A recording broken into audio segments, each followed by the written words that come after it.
Kandria, or you call me Ms. Z, from York County Library in South Carolina, and this is the very first video of Ms. Z's Imaginarium, the place where the imagination is explored using STEAM projects and activities. And on today's video, we are going to be tie-dyeing a t-shirt.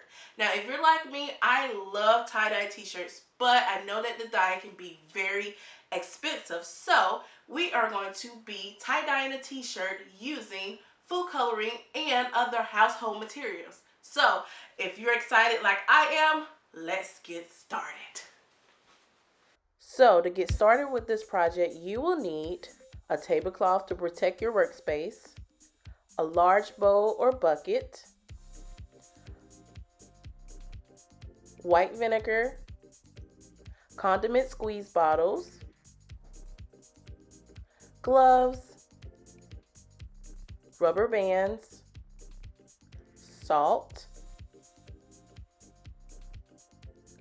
plastic bag or a plastic wrap, a white cotton t-shirt, and of course, food coloring. You can't forget that.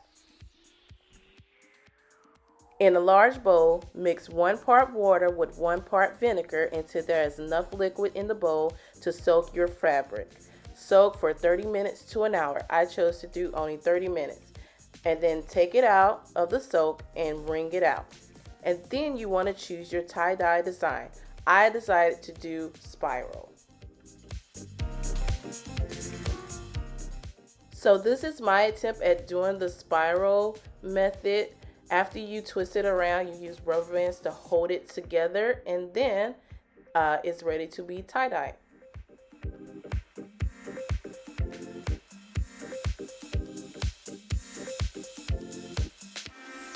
So now you want to choose your food coloring. I chose blue, red, and yellow, and I used the squeeze bottles with just a little bit of water. You want to use as much of the food coloring as possible because the colors will fade. And the reason that they will fade is because it's not the traditional tie-dye ink. So you want to use as much of the food coloring as possible. I didn't measure how much I put in there. I just put almost the entire bottle in there.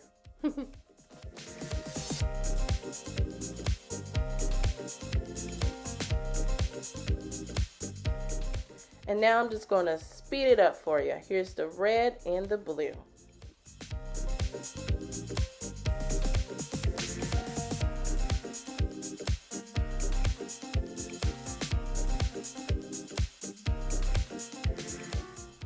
Alright my friends, here's the messy but fun part. Now you're ready to add the food coloring to your t-shirt. And also make sure you are wearing your gloves anytime you're handling your t-shirt after you added the food coloring and during, because you will definitely get food coloring stains on your hand. I wore mine the entire time and I still have food coloring on my hands, but it's not permanent. And it doesn't matter if you mix one color with another accidentally. There's no perfect way to do this. The objective is to have fun and be creative.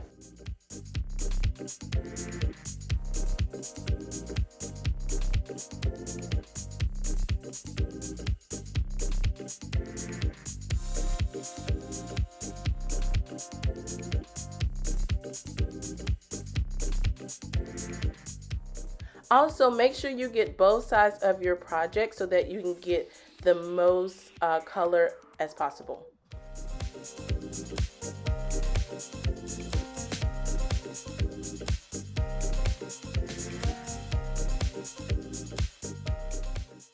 Alright, I'm going to finish the rest of this side there, and then I'm going to speed it up for you.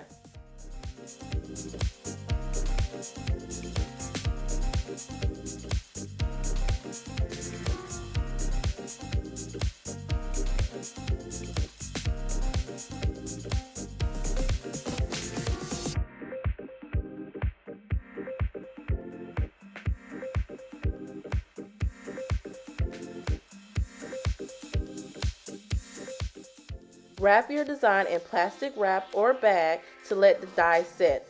Let it sit for at least 8 hours or overnight to ensure that the food coloring dye sets.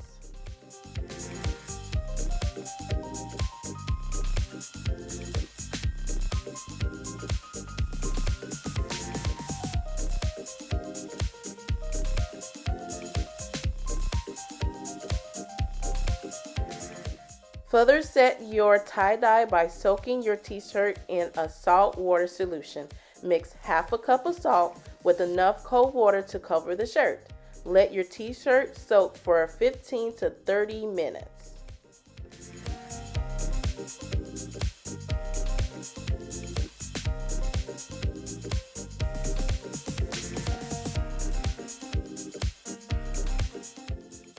After 30 minutes, pour the water out and wrap it in the plastic bags.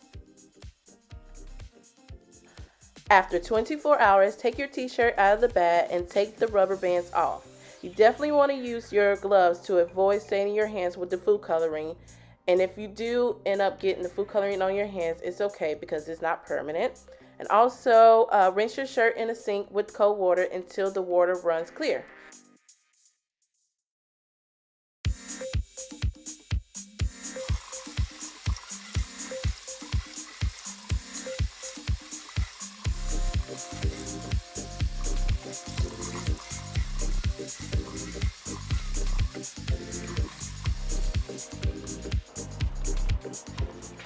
All right, guys, are you ready for the big reveal? Here it is. Here is my tie-dye shirt using food coloring and other household materials. And of course, you see majority of the red and the blue, and not much of the yellow, but that's okay because I really love how these colors came out.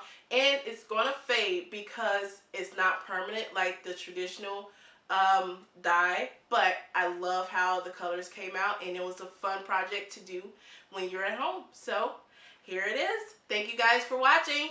Bye. See you next time.